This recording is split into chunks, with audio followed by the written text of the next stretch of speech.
Miércoles de 21 a 22 horas. En Casa Hablamos. Proyecto nacional y popular. Soberanía. Capitalismo en serio. Si todavía no la tenés clara. En Casa Hablamos. En Casa Hablamos. Por favor, los de la corneta, que dejen hablar. Tercer bloque, y como venimos haciendo todos los miércoles, tenemos columnistas especializados en temas. En este caso estamos hablando de Pablo Vitale. Él trabaja en el área de urbanismo de Gino Germani. Y nos va a contar, no sé si te puedo presentar así, ¿te puedo presentar como un especialista villero? ¿Cómo no? Hoy Sí. discutíamos, no, en realidad hay que decir barrial, o está bien, no hay que decir villero. A veces los eufemismos para nombrar a las cosas terminan siendo incluso más peyorativos que decir a las cosas como son, ¿no? Totalmente. En el caso propio, sí, me cabe lo villero.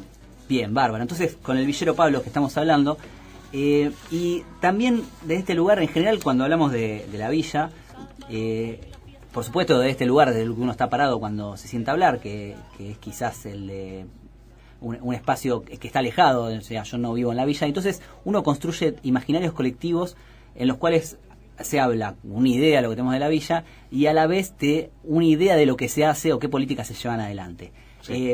Para eso la película de Pablo Trapero, de Elefante Blanco, resulta un disparador. También es cierto que muchas veces uno termina pensando que conoce un espacio solo porque vio la película, porque en la práctica muchos de nosotros no transitamos habitualmente esos lugares y entonces construimos ideas, discutimos, analizamos y pensamos, criminalizamos o decimos qué políticas se llevan adelante sobre un tema que en realidad desconocemos o que conocemos parcialmente.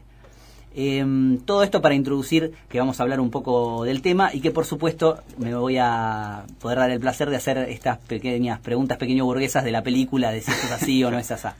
Contanos entonces, Pablo, Elefante Blanco muestra una realidad intervenida desde que tenemos un par de sectores, ¿no? Tenemos todo el espacio de las personas que viven en la villa y tenemos además la religión y la política mezcladas, y un entramado de conflicto. ¿Qué hay de cierto en esto? Bueno, como pasa en general en las películas que tocan algún tema que uno vive y a uno le hace ruido, lo que se muestra en la película en general no lo conforma, ¿no? Con Elefante Blanco, por lo menos con la gente con la que yo hablé, que vive en las villas o que conoce sobre el tema, hay una insatisfacción importante, ¿no?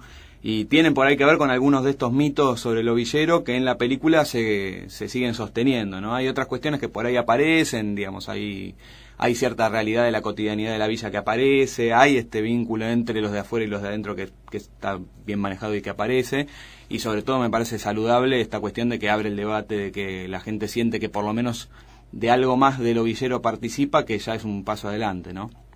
Pero por otro lado, digamos, sí se mantienen algunas cuestiones que vale la pena desmitificar, ¿no? Claro, ¿qué vestigios de sentido común quedan en la película y a partir de los cuales se construye la realidad? Creo que el primero y fundamental es esta cuestión de que lo villero es todo negativo, de que no hay potencia, de que es un permanente malestar de lo villero, cuando en realidad la única escena que aparece de fiesta también es a expensas de los curas, o sea, de los de afuera, y hay poca generación interna de la villa de algo que sea festivo, de algo que sea potente, de algo que sea positivo, ¿no? Inclusive en películas brasileras dramáticas como Tropa de Élite hay más fiesta, hay funky, hay diversión que en esta película no aparece prácticamente, ¿no? Y por lo menos mi vivencia de lo villero es bastante diferente, hay mucha fiesta, mucho momento de distensión que también hace sostenible la vida en sus momentos más complicados, ¿no? Siempre los sectores populares, inclusive los más postergados, los más golpeados, tienen en estas fiestas, en estos momentos de diversión, algún fusible de escape, ¿no? Claro. Y en relación al entramado social o la estructura económica de la villa, digamos, ¿es heterogénea, es homogénea? ¿Hay distintos niveles de acceso, de poder económico? Bueno, esta es otra cuestión que en la película aparece bastante silenciada. En realidad el villero prácticamente no aparece en la película como sujeto, aparece como una especie de todo homogéneo que, como se puede suponer o no, es absolutamente heterogéneo en la realidad. Pensemos que si hay clivajes, si hay diferencias, hay distancias entre sectores medios, entre los sectores populares son mucho más dramáticas. Una persona que puede comer todos los días, que tiene un trabajo irregular pero estable, y una persona que no puede comer todos los días, tiene una diferencia mucho más dramática y fundamental que si puede acceder o no a determinado bien de consumo de un sector medio, ¿no? Y asimismo las trayectorias de cada persona en las villas son muy diferentes, en general vienen de lugares diferentes. Todo esto hace que las diferencias al interior de la villa sean mucho más importantes de lo que aparece en la película, inclusive de lo que se supone, ¿no? Diferencias tanto a nivel de la vida como a nivel de las perspectivas políticas, ¿no? Bien, por ejemplo, digamos, especifiquemos todavía más. ¿Qué nivel de acceso diferente se puede encontrar? ¿O hay, por ejemplo, dentro de la villa explotados por otros miembros de la comunidad o con trabajos incluso se puede pensar todavía más denigrantes que los que imaginamos que pueden tener que hacer alguien que trabaja en la villa o qué tipo de laburo tienen y demás? En principio sí, pero lo que también es interesante ver es que las lógicas al interior de la villa no son tan diferentes de las lógicas por fuera de la villa, ¿no? Digamos, las relaciones sociales capitalistas generales atraviesan lo que pasa adentro y lo que pasa afuera, digamos, cuando afuera de la villa se intensifica la explotación, adentro de la villa también. Cuando afuera de la villa el mercado inmobiliario aumenta, al interior de la villa también. Digamos, y en eso también es interesante ver que la dinámica de la villa, contra lo que la intuición indica, no va en sentido de la crisis, digamos. Las villas no aumentan cuando hay crisis en su población, ¿no? Sino todo lo contrario, las villas crecen en población cuando hay momentos de mejora económica. Y también eso explica que al interior de la villa se intensifican ciertas relaciones económicas que muchas veces tienen que ver con la explotación en momentos en donde hay recuperación económica y también se intensifican afuera, ¿no? Digamos, un dato interesante es que las villas son los únicos territorios de la ciudad que crecen en el último periodo intercensal, entre el 91 y el 2001, y en el 2001 y el 2010, las villas son los únicos espacios que registran un crecimiento notable de población en una ciudad que tiene prácticamente la misma población hace 50 años, ¿no? Y eso tiene que ver justamente con estos ciclos de ciertos momentos de mejora económica. Cuando hay momentos de crisis, las villas se estancan en cantidad de población, y cierta expectativa que la ciudad genera para venir a vivir acá, ¿no? Y en cierta necesidad de mano de obra que tiene la propia dinámica urbana, ¿no? Los que construyen el boom inmobiliario son quienes viven en las villas. Y eso, volviendo a la película de Trapero, eso no aparece, y no aparece tampoco en el sentido común, digamos, la relación intrínseca que tienen las villas con la ciudad en las que éstas están, ¿no? Pablo, ¿cómo estás? ¿Qué tal? Yo principalmente hay un fenómeno que me llama mucho la atención, que bueno, me entero en gran parte gracias a Ceci, ¿no? Que me lo cuenta y me lo desarrolla, pero quería que me lo cuentes un poquito vos y nos cuentes a todos. ¿Cómo es el fenómeno del subalquiler en las villas? Esto de la gente que es villero pero ni siquiera tiene un espacio ahí, sino que subalquila una habitación, y que esa habitación además es carísima. Bueno, el acceso tradicional, digamos, a la villa fue por toma y ocupación de terreno. Cuando los terrenos empiezan a escasear, se empiezan a abrir otras alternativas habitacionales que tampoco existen por fuera de la ciudad, ¿no? Y una es el crecimiento, sobre todo en altura de las viviendas, que se empiezan a subdividir y se alquilan. Y dentro de esto tenemos de todo. Tenemos desde el que tiene una habitación y la alquila porque le quedó desocupado por lo que fuere, hasta la especulación inmobiliaria informal, que también existe y que se extiende, ¿no? Así como afuera de la ciudad este fenómeno también se da, el que alquila una habitación hasta para extranjeros cuando empiezan a venir o lo que fuere, o aquel que tiene un emprendimiento directamente a partir de subdividir y de alquilar, ¿no? Y eso en la villa también es un fenómeno nuevo y que genera también divisiones internas, ¿no? Y es una de las complicaciones que también aparecen en el momento de pensar en una solución habitacional desde la política pública e inclusive desde la organización territorial, ¿no? Estas divisiones entre los que alquilan y los que son propietarios, entre comillas, pero propietarios al fin. Qué solución dar a quien está alquilando y a quien a quien reside allí desde hace años, ¿no? Estas diferencialidades también pesan en el momento de pensar en una solución, ¿no? El otro imaginario tiene que ver con las políticas públicas concretas en torno a las villas.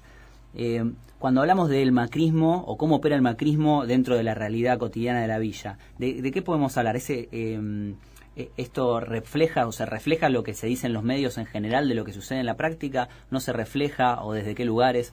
No, también acá hay toda una serie de imaginarios y de equívocos de lo más notables. En general, la política pública en las villas es mucho más escasa de lo que se ve desde afuera. Digamos, en general, esta señal de que por qué se gasta en los sectores populares, en los pobres, discurso repetido por lo menos en los comentarios de La Nación de cada nota sobre villas que aparezca, hasta el propio doble discurso, triple discurso y así del macrismo, que asume con una campaña de erradicación de la Villa 31 y termina votando en 2009 una ley de urbanización de la Villa 31 que anuncia y enmascara al mismo tiempo las intervenciones que tiene la villa, la ambivalencia, la división de las intervenciones estatales durante el macrismo, quizás sea la marca distintiva más importante, ¿no?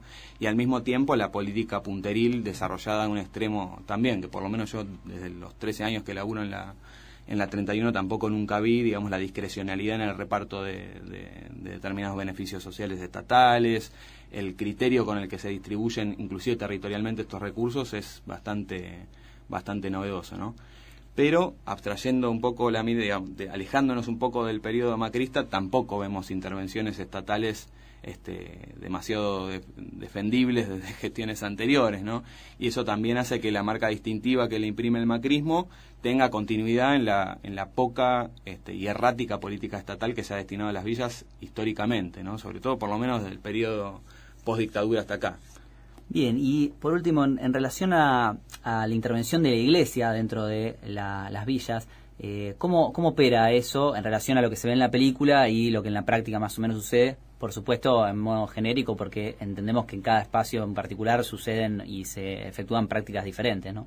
Bueno, la villa enfatiza, enfoca y recorta la intervención de la Iglesia, ¿no? Tal vez la intervención de la Iglesia habría que enmarcarla en la intervención de varios actores extravilleros que están cotidianamente o esporádicamente interviniendo en la villa, ¿no? Desde ONG, grupos comunitarios, organizaciones políticas que se territorializan en la villa y que tratan de desarrollar con mayor o menor relación con sus pobladores determinadas intervenciones políticas y políticas sociales, ¿no? Quizá esto en la película de Trapero, uno de los puntos, me parece, de los más discutibles también es sobreénfasis en la intervención del afuera o de los de afuera en la villa, ¿no? Desdibujar a los sujetos villeros para que los protagonistas sean la trabajadora social de clase media de afuera, los curas de afuera, que son los que hasta en el momento de la manifestación de los villeros los encabezan, es absolutamente irreal con respecto a lo que efectivamente sucede en las villas.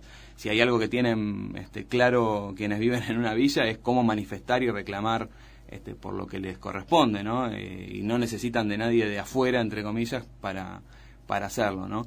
Entonces el rol que efectivamente tienen estos sectores es un rol importantísimo en muchos casos, viabilizador de determinadas mejoras en el barrio, pero de ninguna manera es decisivo para la vida de la gente que vive allí, como se muestra en la película, ¿no? Bien, desmitificando, volviendo a construir un poco la realidad y las ideas en relación a los problemas de vivienda y a las villas en particular. ¿Te quedás, Pablo, para el próximo bloque? Vale. Vamos a una tanda y seguimos. Miércoles de 21 a 22 horas. En Casa Hablamos. Proyecto Nacional y Popular. Soberanía. Capitalismo en serio. Si todavía no la tenés clara, En Casa Hablamos. en Casa Hablamos. Por favor, los de la corneta, que dejen hablar.